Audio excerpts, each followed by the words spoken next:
Naam, wandugu wapenzi watazamaji wa Lavado Vira TV, mahali popote mlipo, nikaribishe kuungana nami kwenye habari hii ya kila siku.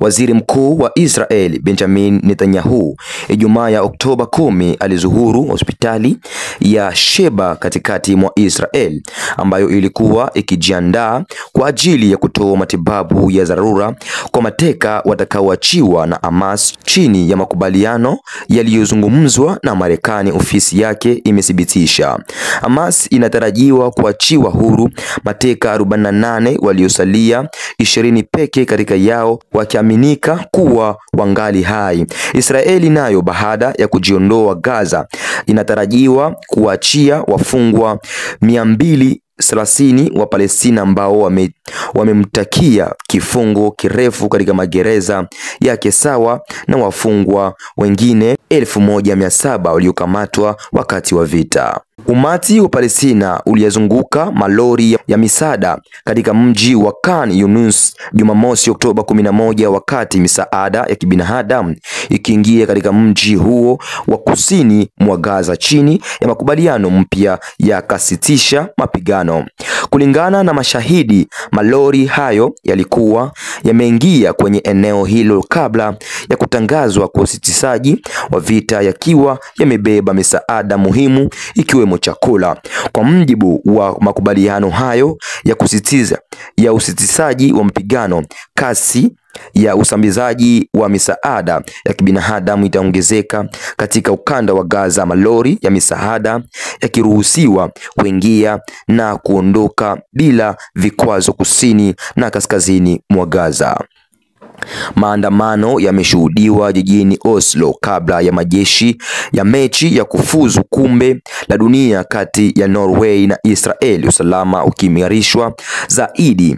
Mashabiki wa timu ya taifa ya Norway wamegawanyika kutokana na wito wa kutaka Israel izuiliwe kushiriki kwenye mashindano hayo kutokana na vita vyake huko Gaza. Baadhi washiriki maandamano hayo, wakati wengine wakikosa. Waandamanaji wanataka ipigwe marufuku na shirikisho la michezo duniani FIFA na UEFA kutokana na kile wanachosema imetekeleza mauaji ya kikabila huko Gaza. Watu zaidi ya 60 wameuawa katika kambi ya wakimbizi kwenye mji wa El Fasher nchini Sudan siku ya Jumamosi baada ya kushambuliwa na ndege 2 za kijeshi zisizo na rubani. Watoto, wanawake pamoja na wazee ndio waliuawa katika mashambulio hayo ambalo watetezi wa haki za kibinadamu wanasema ni mauaji ya wakili katika mji huo, wakati dunia ikiendelea kusalia kimya. Tuliokuandalia leo kwenye jukwaa la michezo ni pamoja na tathmini ya timu za Afrika ambazo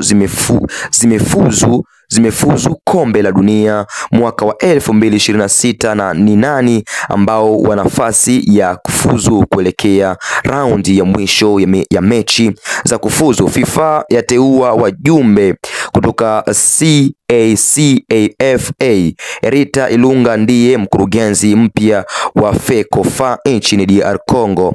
Kocha wa zamani wa Yanga Nasreddine Nabi Chan na Kaizer Chiefs na mengine mengi tu.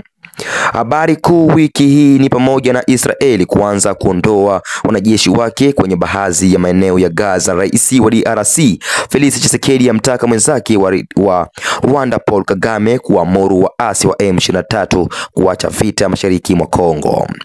Shirika la Umoja wa Mataifa kuhusu wakimbizi wa Palestina UNRWA limethibitisha kwamba lina chakula cha kutosha kwa ajili ya kila raia wa Palestina wa kipindi cha miezi mitatu. UNRWA imerejea wito wake kwa kuruhusiwa misaada ya kibinadamu kuingilia kati ukanda huo kama njia moja ya kushughulika katika tatizo la kusambaa kwa njaa. kutoka nchi iliyojijengea upya baada ya majeraha ya zamani kufuatia mauaji ya kikabila mwaka wa 1994. Sasa Rwanda imepanda tena safari hii kupitia baskeli katika mashindano ya dunia ya baskeli yaliyofanyika mwezi uliopita kwa mara ya kwanza barani Afrika. Waendeshaji baskeli wa Rwanda waliipeleka dunia kwenye safari ya matumaini, umoja wa usubutu. Moja ya habari tunayoangazia dai kuwa kundi la M23 limeunda pasipoti yake ya kielektroniki mashariki mwa DR Congo. Katika utafutaji wetu mtandaoni tunapata kwamba picha asili ilichapishwa na kampuni ya usafiri nchini Afrika Kusini itwayo NL Immigration Service.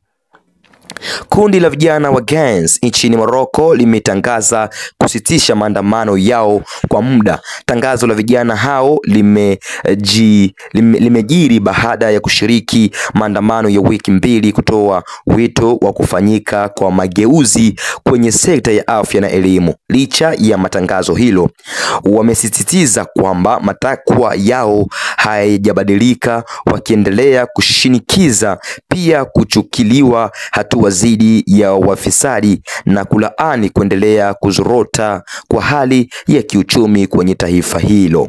Maelfu ya raia wa Palestina waliokimbia wakitoroka mashambulio ya Israeli waendelea kurejea kaskazini mwa mji wa Gaza kufuatia makubaliano ya usitishaji wa mapigano yaliyoongozwa na Marekani wiki hii. Makubaliano hayo yameibua matumaini kwamba huenda mwafaka wa kudumu upatikana na kumaliza mapigano kati ya Israeli na Hamas. Makubaliano hayo pia yatapelekea kuachiwa kwa mateka waliochukuliwa wakati wa shambulio la Oktoba 7 mwaka wa 2023. Rais wa Lebanon Joseph Aoun amelaani hatua ya Israeli kutekeleza mashambulio ya usiku kucha nchini mwake, akisema mashambulio hayo yalielekezwa dhidi ya miundombinu ya kiraia. Wizara ya afya ya Lebanon ikithibitisha kifo cha mtu mmoja. Basi asante nami kuwa nami mwanzo mpaka mwisho wa taarifa hii, ndugu mpendwa mtazamaji. Hii ni La Voix d'Uvira TV ama sauti ya Uvira Television. Kwa hiyo kwa mengi zaidi kuna namba yetu hapo chini, basi unaweza kutuandikia, lakini pia kutoa comment yako, lakini pia kuchangia nasi moja kwa moja kupata habari nyeti, habari moto za dunia, lakini pia habari kwa muda ambao unatakiwa na muda ambao unafaa.